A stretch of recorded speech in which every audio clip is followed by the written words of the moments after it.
যখন বাসায় সবাই খাওয়ার পরে খুব প্রশংসা করে এবং খুবই মজা করে খায়, একজন রাঁধুনির জন্য কিন্তু এটাই অনেক বড় পাওয়া। তো হ্যালো এভরিওয়ান, সবাই কেমন আছেন? আশা করছি সবাই অনেক অনেক ভালো আছেন আর আমি অনেক ভালো আছি।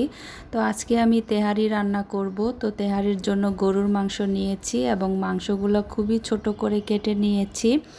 আর আমি আজকে অল্প পরিমাণে মাংস নিয়েছি, কারণ বেশি মাংস নিলে দেখা গেছে পরে মাংস থেকে যায় আর মাংসটা খুব কম খাই আমি এবং আমার হাজব্যান্ড দুজনেই। তো যাই হোক, তেহারি খেতে ইচ্ছে করছে, কি আর করা, তো রান্না বসিয়ে দিলাম।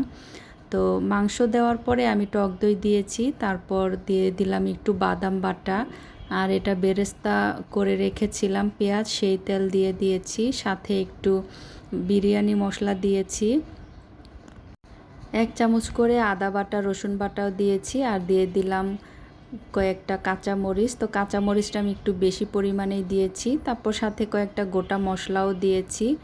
তো এখন আমি রান্না বসিয়ে দিলাম চুলায়। তো যাই হোক, একটু নাড়াচাড়া করে তারপর ঢেকে রান্না করে নিব মাংস সিদ্ধ হওয়া পর্যন্ত। এই তো মাংসটা কিন্তু পুরোপুরি সিদ্ধ হয়ে গিয়েছে। তো এটা আমি এখন আলাদা করে নিব, আর এখান থেকে তেলটা আমি উঠিয়ে নিয়েছি সাইড করে। ওই তেলেই আমি পোলাও চাল ভেজে নিব। আর যেহেতু মিশিয়ে রান্না করব, তো এর জন্য এখানে তেমন কিছুই দেইনি, শুধু তেলের উপর একটু লবণ দিয়ে চালটা ভেজে নিলাম। আর ভেজে নেওয়ার পর আমি এখন গরম পানি দিয়ে দিচ্ছি, পরিমাণ মতো দিয়ে দিতে হবে। আসলে আমি মাপ জানি না, তাই মাপটা আমি বলতে পারবো না, আমি আমার পরিমাণ মতো দিয়ে দেই। আর একটু গুঁড়া দুধ পানি দিয়ে গুলিয়ে দিয়েছি, আর সাথে 4টা কাঁচামরিচ দিয়ে দিলাম। তো যাই হোক, যখন হাফ হাফ সিদ্ধ হয়ে যাবে তখন আমি মাংসটা দিয়ে তারপর নাড়াচাড়া করে ঢেকে রেখে দিব। এই তো তো সুন্দর করে নাড়াচাড়া করে নিয়ে তারপর আমি এখন অনেকটা সময়ের জন্য আর কি ঢেকে রেখে দিব। আর উপরে কিছু বেরেস্তা ছিটিয়ে দিয়েছি। আর এইদিকে আমি খাওয়ার জন্য একটু সালাদ কেটে নিলাম, কারণ সালাদ ছাড়া তো এটা খেতে একদমই ভালো লাগবে না।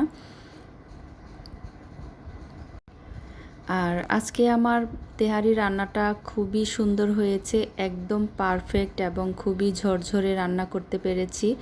আর এইভাবে রান্না করতে পারলে কিন্তু আসলে নিজের কাছেও ভালো লাগে, আর যে খাবে তারাও খুব প্রশংসা করে। দেখেই কিন্তু বুঝতে পারছেন আমার তেহারি রান্নাটা কেমন হয়েছে, যদিও আমি এখানে একটু মাংসের পরিমাণটা কম দিয়েছি। তো যাই হোক, আবার একটু আমি উপরে বেরেস্তা ছিটিয়ে দিয়ে তারপর একটু ঘি দিয়ে অনেকক্ষণ সময় দমে রেখে দিব।